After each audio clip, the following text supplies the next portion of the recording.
Good morning students. तो आज का वापस से हमारा टॉपिक है इलेक्ट्रिक फ्लक्स। वापस से मतलब जो कुछ पहले कल पढ़ चुके थे बाकी का आज पढ़ेंगे।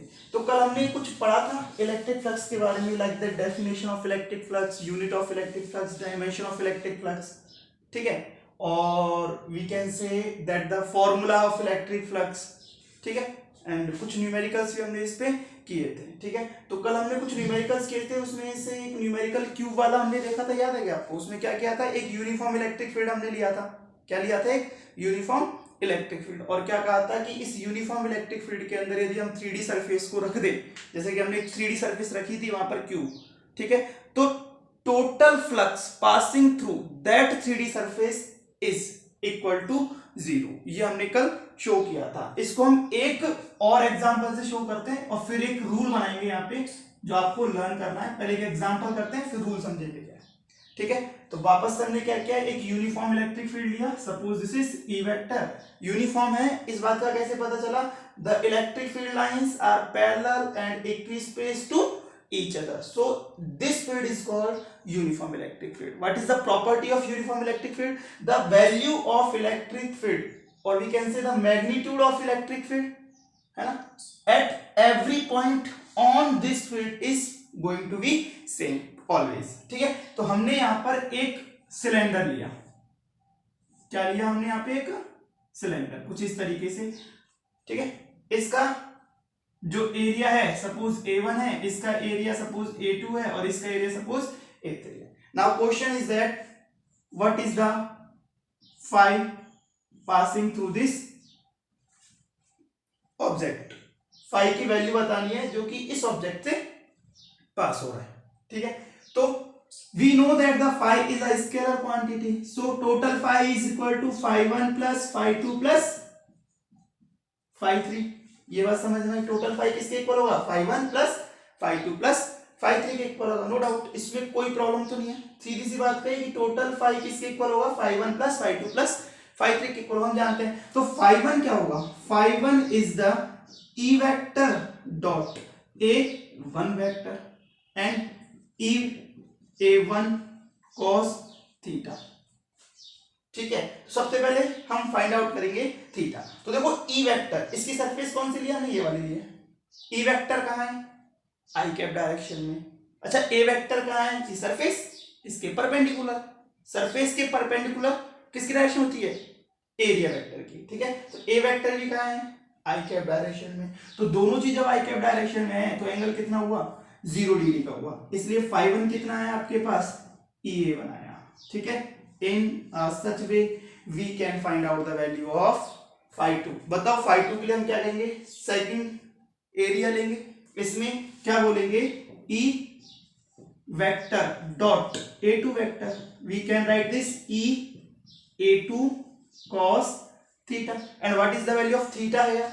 Here E वेक्टर की direction I cap, A vector की डायरेक्शन माइनस A cap। देखो ध्यान से, A वेक्टर की डायरेक्शन माइनस आई कैप। मैंने आपको एक बात बताई थी, बड़े ध्यान से सुनो, कि 3D सरफेस के अंदर एरिया वेक्टर की डायरेक्शन हमेशा आउटवर्ड लेते हैं, जबकि 2D सरफेस के अंदर हम इसको आउटवर्ड और इनवर्ड कहीं भी ले सकते हैं, ठीक है। तो ध्यान रखो, आउटवर्ड कहाँ? इसका आउटवर्ड कहाँ हुआ? इधर, तो डायरेक्शन हुई इधर की तरफ। तो थीटा कितना हो गया बताओ? 180 डिग्री। 180 डिग्री कैसे हुआ? 0 उधर गया, ई वेक्टर उधर गया, ए वेक्टर इधर गया, एंगल कितना हो गया? 180 डिग्री, ठीक है। So value is minus of E A2 and value of phi3 is, देखो क्या होगा? ई A3 cos थीटा। बताओ cos थीटा किधर? अच्छा, A3 किधर जा रहा है? A3 इधर जा रहा है क्या? ऊपर, ठीक है, ई आई कैप में। अच्छा, एंगल बता सकते हो क्या? 90 डिग्री।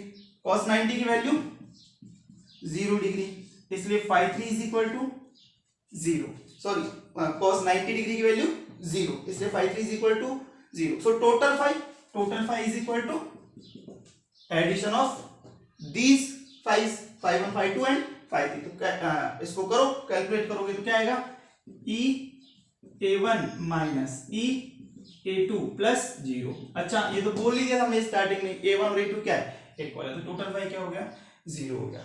इससे यहाँ पर भी एक चीज पता लगी, एक कॉन्सेप्ट हमने सीखा यहाँ पे। क्या कॉन्सेप्ट सीखा कि if we put any 3D surface in a uniform electric field, in a uniform electric field, if we put any 3D surface in a uniform electric field in such a way that the total charge inside the shape is zero, or we can say that no charge inside the shape. दो condition हो सकती है, total charge zero हो या फिर कोई भी charge इस शेप के अंदर नहीं हो।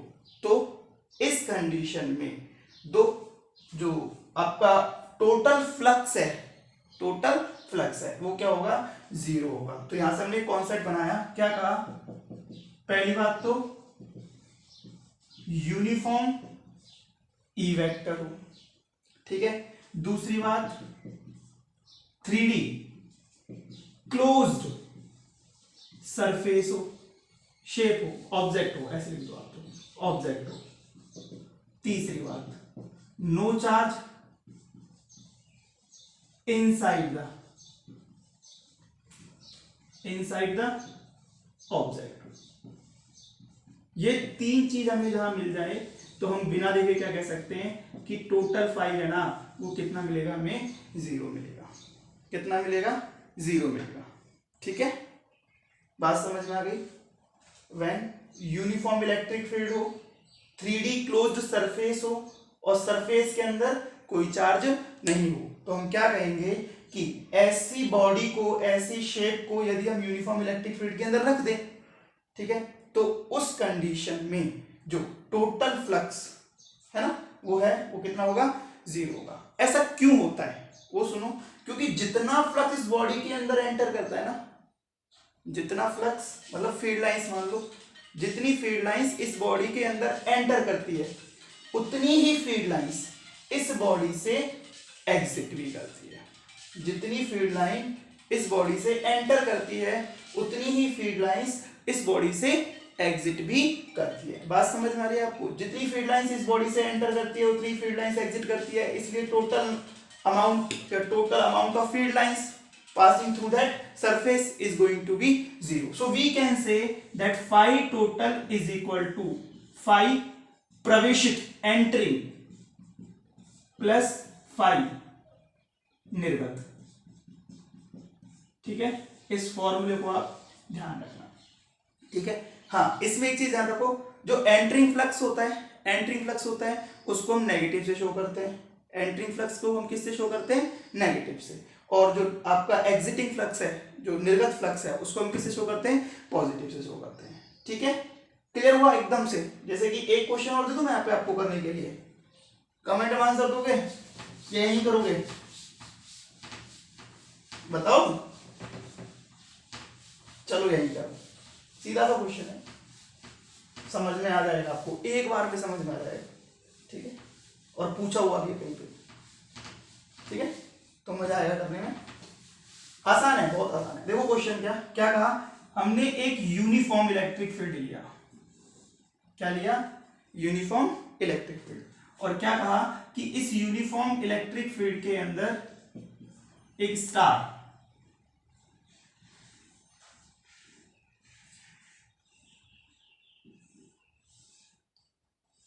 ट्विंकलिंग कर रहा है, चमक रहा है। स्टार क्या कर रहा है, ट्विंकलिंग कर रहा है। किसके अंदर, एक यूनिफॉर्म इलेक्ट्रिक फील्ड के अंदर एक स्टार क्या कर रहा है, ट्विंकलिंग कर रहा है। समझ में आया? एक स्टार है, वो कहां ट्विंकलिंग कर रहा है, एक यूनिफॉर्म इलेक्ट्रिक फील्ड के अंदर ट्विंकलिंग कर रहा है, ठीक है। क्वेश्चन इतना सा पूछा था, इस स्टार से पासिंग टोटल फ्लक्स की वैल्यू क्या होगी, तो आंसर है जीरो होगी। क्यों होगी, स्टार है, 3D सरफेस है, 3D बॉडी है, क्लोज सरफेस है, 3D body close surface, answer zero. हाँ, हम यहाँ पे कुछ भी रख सकते हैं, स्टार, ठीक है, स्फीयर, बस बॉडी क्या होनी चाहिए, 3D, इवन दैट कोई भी शेप आर्बिट्रेरी। सबके लिए आंसर क्या आने वाला है, phi total is equal to 0, phi total is equal to 0, phi total is equal to 0। कुछ भी शेप बनाओ, एनी आर्बिट्री शेप, ठीक है, बस शेप की कंडीशन होनी चाहिए, क्लोज्ड सरफेस होना चाहिए, 3D होना चाहिए, और इसके अंदर कोई चार्ज नहीं होना चाहिए। क्लियर? ठीक है, बात समझ में आ गई। ये वैलिड है only for uniform electric fields line के लिए, ठीक है ना। यदि आप किसी ऑब्जेक्ट को नॉन यूनिफॉर्म इलेक्ट्रिक फील्ड में रखते हैं तो कंडीशन पे डिपेंड करता है कि फ्लक्स कितना पास होना है। जैसे कि क्वेश्चन में आपको मैं समझाता हूं नॉन यूनिफॉर्म इलेक्ट्रिक फील्ड का। We have a Cartesian coordinate system, मतलब एक कार्तेय निर्देशांक तंत्र हमने लिया। यहाँ पर this axis is x, this y and this is z, ठीक है। मैंने एक क्यूब लिया, यहाँ पे क्या लिया, एक क्यूब, इस तरीके से एक क्यूब बनाया। कुछ भी बना सकते हो आप, एक समझा रहा हूं मैं, शेप आपकी बुक में है इसका, मतलब एज इट इज, तो मैं इसको ऐसे कैसे बना रहा हूं ताकि आपको समझ में आ जाए। इस तरीके से मैंने क्या ले लिया, क्यूब ले लिया, ठीक है। क्या कहा, इस क्यूब की साइड हमारे पास a सेंटीमीटर है। कितने क्यूब की साइड, a सेंटीमीटर, और इसको हमने एक नॉन यूनिफॉर्म इलेक्ट्रिक फील्ड में रखा हुआ है। और ये जो E वेक्टर है ना, इसकी वैल्यू वेरी कर रही है विद रेस्पेक्ट टू x। इसकी वैल्यू है E naught x I cap, and ये भी कहा गया कि this is origin and the distance from 0 to O2 point A is A also, मतलब ये डिस्टेंस भी कितनी है, A, ठीक है। क्वेश्चन सीधा सा, find out the total passing flux on this body. Question समझ में आया ना, आसान क्वेश्चन है, कुछ नहीं है इसके अंदर, है ना। तो क्या करेंगे, सबसे पहले हम जानते हैं फाई कैसी quantity, scalar quantity, so we have to addition, phi 1, phi 2, phi 3, phi 4, phi 5 and phi 6, ठीक है। अब हम एक एक सरफेस को लेते हैं, समझते चलो। पहले मैंने ये वाली सरफेस ली है, ध्यान से देखना, ये वाली सरफेस ली है, देख गए, ये वाली सरफेस मान लो ये, ठीक है, ये वाली है, इधर से देख। अच्छा, इसका ई वेक्टर किधर जा रहा है भाई, उधर जा रहा है, इधर तो जा रहा है ई वेक्टर, देखो ध्यान से। ए वेक्टर किधर जा रहा है, इधर जा रहा है पीछे, ठीक है। तो फाई 1 की वैल्यू यदि हम कैलकुलेट करने लगे तो हमें मिलेगी ई वेक्टर डॉट, सपोज इसको मैंने A1 वेक्टर बोल दिया, फर्स्ट सरफेस है ना, इसको मैंने क्या बोल दिया, A1 वेक्टर। इसको सॉल्व करने बैठे हम, सॉल्व करें तो क्या आएगा, देखो ई वेक्टर की वैल्यू है E naught x, E naught x, A1 vector की वैल्यू कितनी है, A1 वेक्टर सपोज मैंने इसका एरिया A1 ही मान लिया, ठीक है, और वेक्टर है तो A1 वेक्टर की डायरेक्शन क्या, माइनस आई कैप। अच्छा, इधर क्या डायरेक्शन थी, इधर थी प्लस आई कैप, और कर क्या रहे हैं हम इसमें, डॉट प्रोडक्ट। वापस देखो, E naught x I cap dot A minus के आई कैप, यही होगा। डॉट प्रोडक्ट मैंने अच्छे से सिखाया आपको कक्षा 11th में, याद करो, class 11th। I dot I 1, लेकिन माइनस है तो माइनस 1, तो इसको क्या लिखेंगे, माइनस के ई नॉट एक्स ए, राइट, ये लिखा जाएगा इसको, ठीक है। अब x की वैल्यू यहां गिवन है कितनी, a, तो क्या लिख दूं इसको मैं, माइनस ई नॉट a, और area of this plate is a square, याद करो स्क्वायर प्लेट ही तो है, एरिया क्या हो गया इसका, a square. So final value minus E naught a cube, ये फाई 1 निकल गया आपका, clear. Now we are talking about phi 2। Phi 2 में कौन सी सरफेस मान रहा हूं, सपोज इसके सामने वाली मान ली मैंने, ये फाई 2 बोल दिया, सपोज ये क्या है आपकी फाई 2, उधर वाली, समझ में आया ना, ये ऐसे है तो इसके वाली। तो अच्छा, इसका ई वेक्टर तो इधर ही जा रहा है, ए वेक्टर भी इधर ही जा रहा है क्या, देखो ध्यान से एक बार, ए वेक्टर इधर ही तो होगा, ए वेक्टर भी इधर, तो क्या बोलेंगे, ई डॉट A2, ठीक है। क्या लिखेंगे, E naught X I cap A I cap.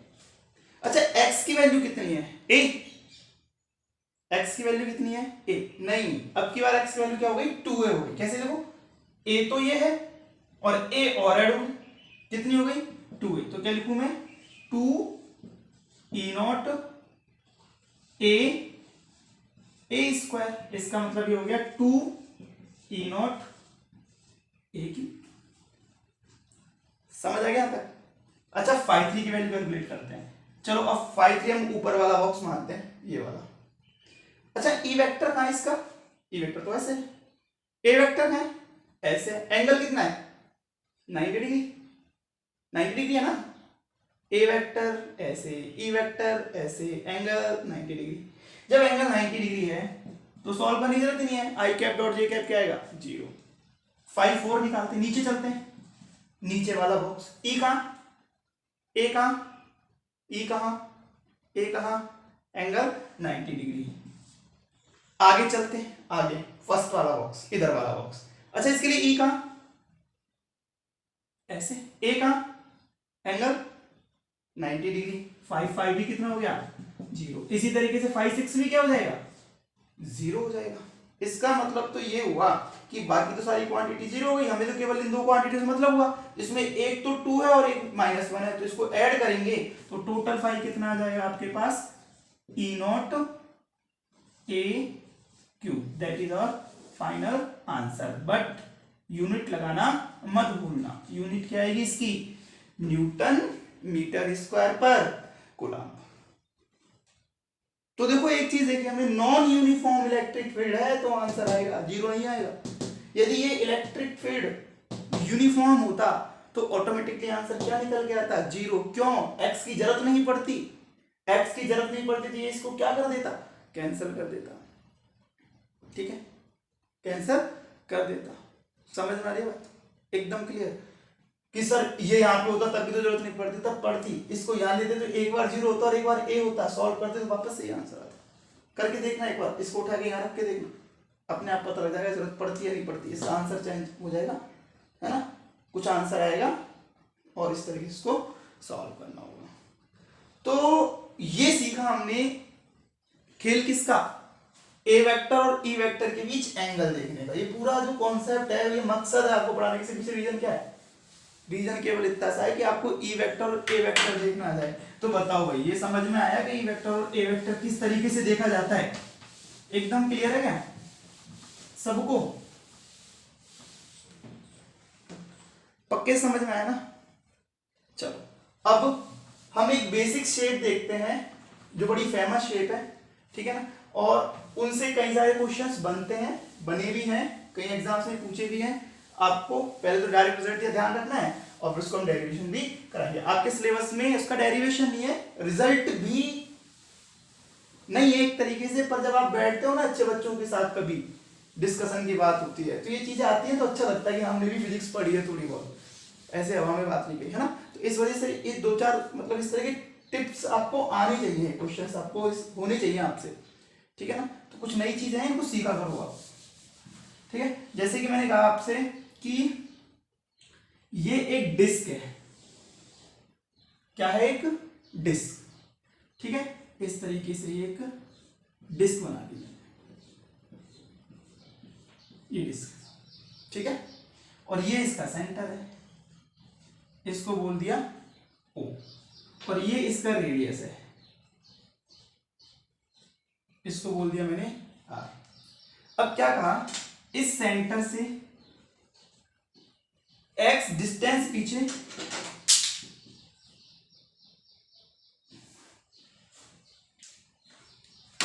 एक पॉइंट है P, इस सेंटर से x डिस्टेंस पीछे एक पॉइंट है P जिस पर एक चार्ज रखा हुआ है Q। क्या चार्ज रखा हुआ है Q।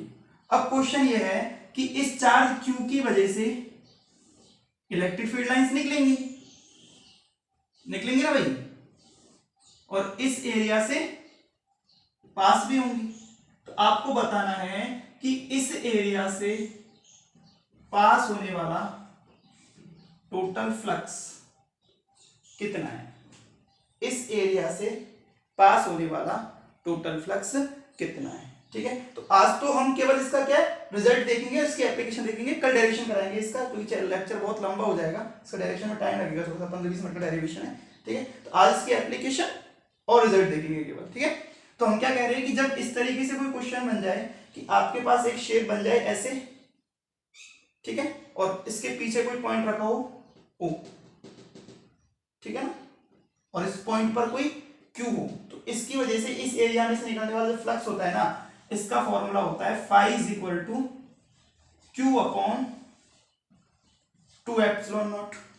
याद रहेगा, 1 माइनस कॉस थीटा। यहां हम कॉस थीटा को सॉल्व कर लेंगे। ये एक्स है, माना कि ये एंगल क्या है इसका, थीटा है, तो ये आर है, तो ये कितना हो जाएगा बताओ, x square plus r square. कैसे पता लगा, ध्यान से देखो, कोई 10वीं का बच्चा या 9वीं का बच्चा भी देख लेगा ध्यान से।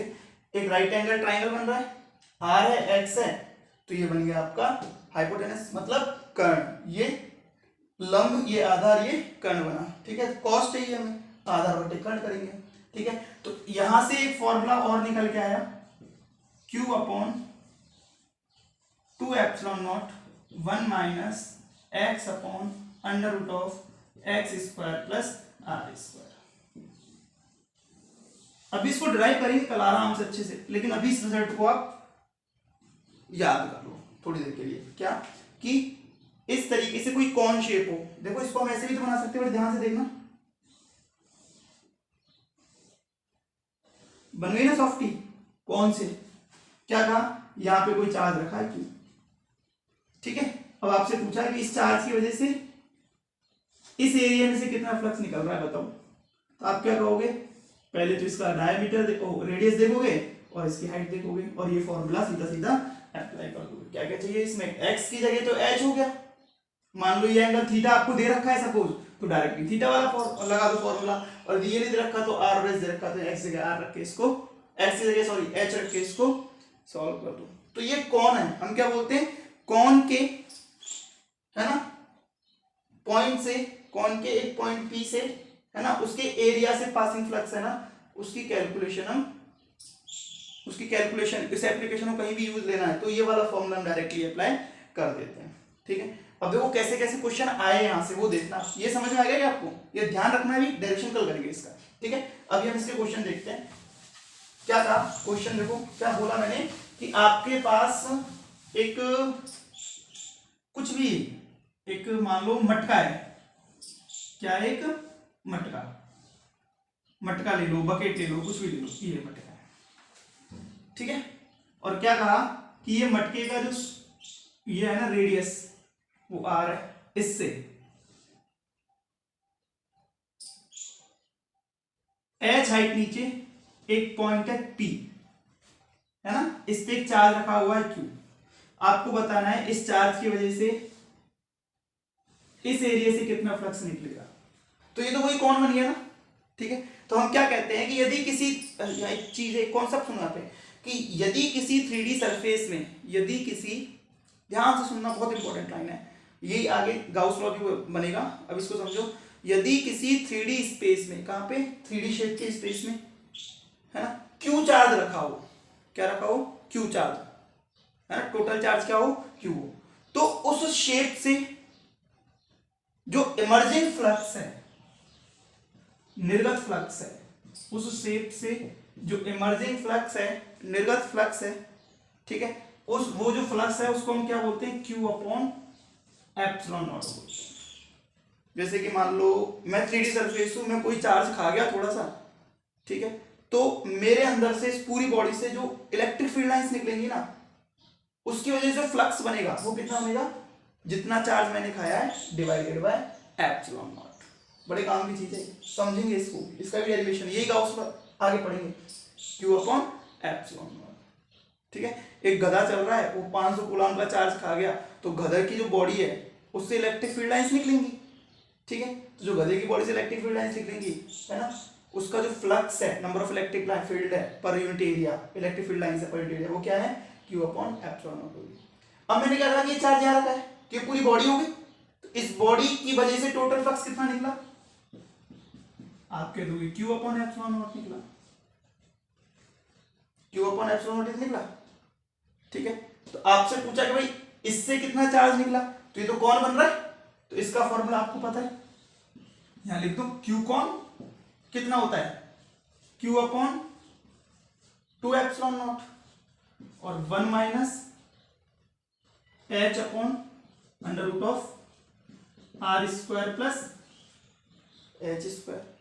मान लो आपसे ये पूछ ले कि इसको छोड़ के बाकी बॉडी से कितना निकल रहा है, रिमेनिंग बॉडी से, तो q रिमेनिंग बॉडी क्या लिख दोगे, QT माइनस Q कौन। इस तरीके से एप्लीकेशन यूज होती है, ठीक है, समझ में आया ना। कुछ भी शेप ले लो, यदि इसमें आपको इस तरह का ढक्कन दिख रहा है तो यहां से एच हाइट पे हमने कोई चार्ज रख रखा, कहीं भी हो सकता है, यहां तक कहीं भी जा सकता है, कहीं पे भी एच हाइट से जो चार्ज रखा हुआ है वहां से जो फ्लक्स निकलेगा वो कितना होगा, Q अपॉन 2 एप्सिलॉन नॉट इतना होगा। एक क्वेश्चन और लगा अप्लाई करते हैं, इसको अच्छे से समझ में आ जाएगा। आप लगाना दिमाग, है ना, अब की बार मैं नहीं बताऊंगा, आपको थोड़ा सा दिमाग लगाना है। कमेंट के लिए छोड़ू, चलो मैं बता देता हूं, छोड़ो। क्या कहा, ये एक सिलेंडर है, क्या है, एक सिलेंडर दिख गया सिलेंडर। अब मैंने क्या कहा कि भाई यहां पर इसका रेडियस है, चलो r, ये इसकी एक्सिस है, बढ़िया आराम से एक्सिस बन रही है। क्या कहा, यहां पर कोई पॉइंट P है जहां पर एक चार्ज रखा हुआ है Q, क्या रखा हुआ है, चार्ज। आपको बताना ये है कि इस कर्व्ड सरफेस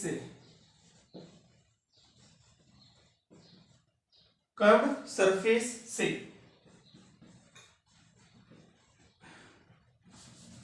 ऐसे ले देता हूं, passing flux through curved surface कितना होगा, passing flux through curved surface कितना होगा। तो कैसे करेंगे, सोचो, पासिंग फ्लक्स निकालना है थ्रू कर्व्ड सरफेस, कैसे निकालोगे, तो हम क्या बोलेंगे, यहां देखो, ध्यान से, पहले तो हम इसका निकाल लें, निकल जाएगा, ये फॉर्मूला हमारे पास है। सपोज ये डिस्टेंस मैंने आपको दे रखी है, मान लो, और नहीं दे रखी तो बेलन की लेंथ, ये सिलेंडर की लेंथ है ना, उसकी अपन मान लेते हैं h, दे देगा मतलब क्वेश्चन आपको, नहीं देता तो फॉर्मूला ड्राइव कर देते h मान लो, क्या दिक्कत है, कुछ नहीं है ना। इसके बाद इसका निकाल लो, और टोटल हमें पता है कितना होता है, फाई टोटल होता है Q अपॉन एप्सिलॉन नॉट, और ये दोनों एरिया बराबर है तो बिल्कुल इक्वल निकलेगा, तो क्या बोलेंगे, minus Q upon 2 epsilon naught 1 minus h upon under root of r square plus h square. ये हो गया एक एरिया की वजह से, किस वजह से हो गया, एक एरिया की वजह से। और ऐसे कितने एरिया हमारे पास, दो एरिया से किससे मल्टीप्लाई कर देंगे, यहाँ पे 2 से, 2 से 2 क्या हो गया, कैंसिल हो गया, 2 से 2 कैंसिल हो गया, तो आंसर कितना आ गया, Q upon epsilon not minus Q upon epsilon naught 1 minus h upon r square plus h square. ये वैल्यू किसकी हो गई, ये वैल्यू हो गई फाई की, कौन से फाई की, कर्व्ड सरफेस से पास होने वाले फाई की। क्या आपको सारी बात अच्छे से समझ में आ गई, कोई डाउट है क्या, क्लियर है सारी चीजें, ठीक है। आज के लेक्चर को हम यहीं फिनिश करते हैं, ठीक है ना।